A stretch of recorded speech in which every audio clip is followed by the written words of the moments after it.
पक्षियों, मुझे ऐसा लग रहा है कि जालिम चील अपना शिकार करने निकल गए होंगे और शायद वह इसी जंगल में आता ही होगा। इसलिए बेहतर होगा कि हम सभी अपनी अपनी बच्चों को अपनी अपनी जगह पर छुपा कर रखें। रानो चिड़िया सभी पक्षियों को ऐसा ही बोल रही थी कि जालिम चील की आवाज सभी को सुनाई पड़ती है। चील के डर से सभी पक्षी अपने बच्चों को छुपाने के लिए जगह बनाए रखे थे। रानो चिड़िया अपने बच्चे को पेड़ के खोखले हिस्से में छुपाती है। तोता पहाड़ों को काटकर छुपाने के लिए जगह बनाया हुआ था। वो अपने बच्चों को लेकर पहाड़ों के खोखले हिस्से में छुप जाता है और कबूतर अपने बच्चों को लेकर झाड़ियों में छुप जाता है और बुलबुल भी अपने बच्चों को लेकर एक गुफा में छुप जाता है और उसका मुंह बंद कर देता है।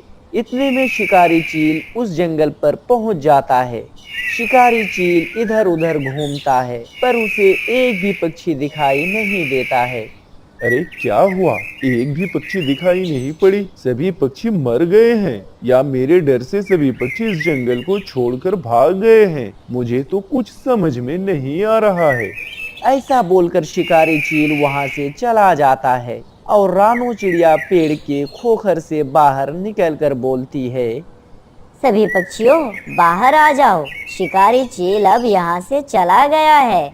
रानो चिड़िया का ऐसा सुनकर सभी पक्षी अपनी अपनी जगह से बाहर निकलते हैं और एक जगह जमा होकर मशवरा करते हैं। रानो बहन, हमारे बच्चे भूखे हैं। चील के डर से हम लोग कई दिनों से भोजन लाने नहीं जा पा रहे हैं। हाँ रानो बहन, हम सभी के बच्चे बहुत भूखे हैं। अगर हम भोजन लाने नहीं जाएंगे तो हमारे बच्चे भूख से मर जाएंगे। रानो बहन, हमें तो कुछ ना कुछ करना होगा, नहीं तो ऐसे में हमारे बच्चे भूख से मर जाएंगे। लेकिन बगल में खड़ा गोरी और कालू कुछ नहीं बोलते हैं। वे दोनों चुपचाप सुन रहे थे। हाँ पक्षियों, हमें सावधानी पूर्वक और चतुराई से काम करना होगा। अब हमें अपने बच्चों के लिए दाना खोजने बाहर निकलना होगा। जब तक हम दाना खोजकर अपने घोंसले तक ना पहुँचे, तब तक हम में से किसी 3 पक्षियों को पहरा देना होगा। अगर हम 1 या 2 पक्षी को पहरा में रखेंगे तो हमारे मुकाबले में चील बहुत बड़ी और शक्तिशाली है। हम उसका मुकाबला नहीं कर पाएंगे। इसलिए हम में से कोई 3 पक्षी पहरे में रहें। ऐसा सुनना था कि गोरी कौवी बोलती है, रानो बहन, मैं और कालू और हमारे साथ किसी एक पक्षी को रख दें। हाँ गोरी बहन, तुम दोनों के साथ कबूतर भाई को रख देता हूँ। लेकिन हाँ गोरी बहन, बहुत ही चतुराई से रहना। हम भोजन की खोज में निकलते हैं। ऐसे सभी पक्षी अपने अपने बच्चों को छुपाकर भोजन की खोज में निकल जाते हैं और बच्चों की रक्षा के लिए गोरी, कालू और बंटी कबूतर रह जाता है। तभी गोरी बंटी से बोलती है, कबूतर भाई, आप यहाँ पर रहें और हम दोनों उस पेड़ के पास जाकर बैठते हैं। ठीक है गोरी बहन, मगर सावधानी से और इधर ध्यान देकर रहना। ऐसा बोलकर दुष्ट गोरी और कालू दूर एक पेड़ पर बैठ जाते हैं और गोरी कालू को बोलती है, अरे कालू, मुझे नहीं खानी है। मुझे नहीं खानी है सूखे दाने। बुलबुल के घोंसले पर 2 अंडे पड़े हैं, चलो उसी को खा लेते हैं। नहीं गोरी, बंटी कबूतर सभी पक्षी को बोल देगा और हम सभी पक्षी से पिट जाएंगे।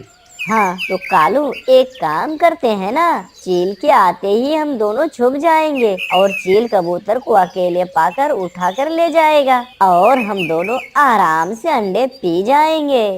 हाँ गोरी, ऐसा ही ठीक रहेगा।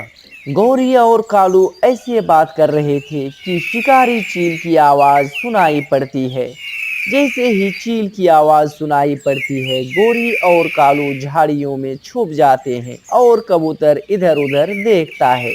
गोरी और कालू जल्दी आओ, वरना चील हमें खा लेंगे। कबूतर ऐसा बोल ही रहा था कि शिकारी चील पहुंच जाते हैं और कबूतर को अकेला देखकर तेजी से आकर उसे पंजों में दबोकर वहां से लेकर चले जाते हैं। ऐसा होते हुए दुष्ट गोरी और कालू झाड़ियों में छुपकर देख रहा था।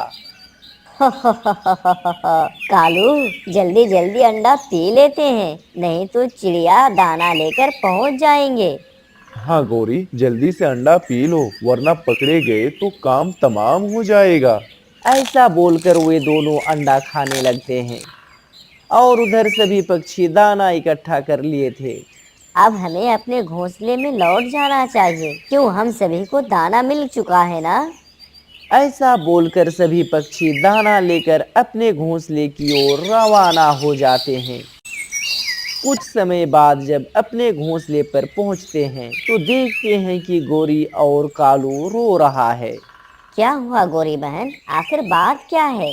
जालिम चील, गोरी बहन, जालिम चील का मुकाबला हम तीनों भी नहीं कर पाए और वो जालिम चील बुलबुल बहन के दोनों अंडे पीकर और कबूतर भैया को अपने साथ लेकर गए।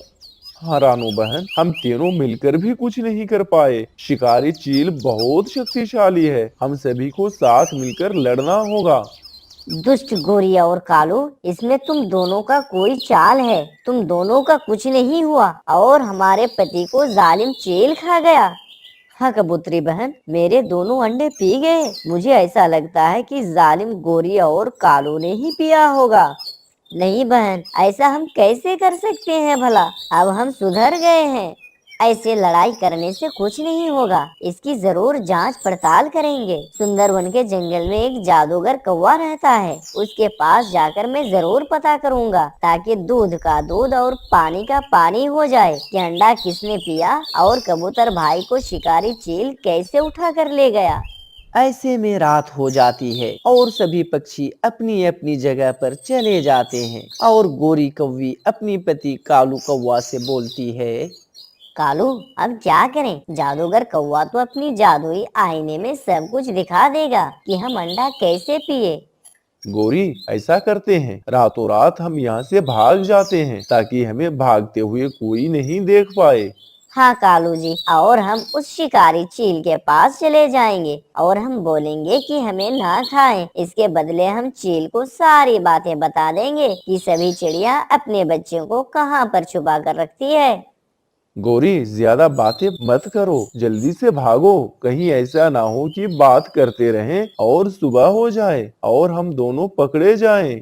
ऐसा बोलकर दोनों भाग जाते हैं। कुछ देर में सुबह हो जाती है।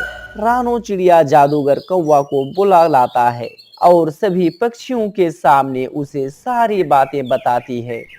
ठीक है, मैं अपने जादुई आईने में देखता हूँ कि आखिर तुम लोगों के साथ क्या हुआ।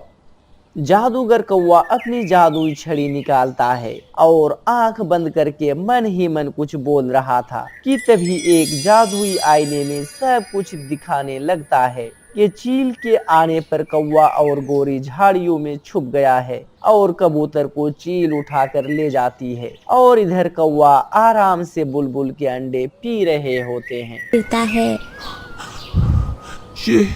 ये मुझसे उड़ा क्यों नहीं जा रहा। ऐसा क्यों हो रहा है मेरे साथ। वो वहीं जमीन पर बैठकर कुछ गिरे हुए दाने खाने लगता है। जब शाम तक कालू कौवा घर नहीं जाता तो गोरी कौवी को अपने पति है और मिठू तोते का अमरूद चुरा लेती है। अब ये घर जाकर खाऊंगी, नमक मसाला लगाकर।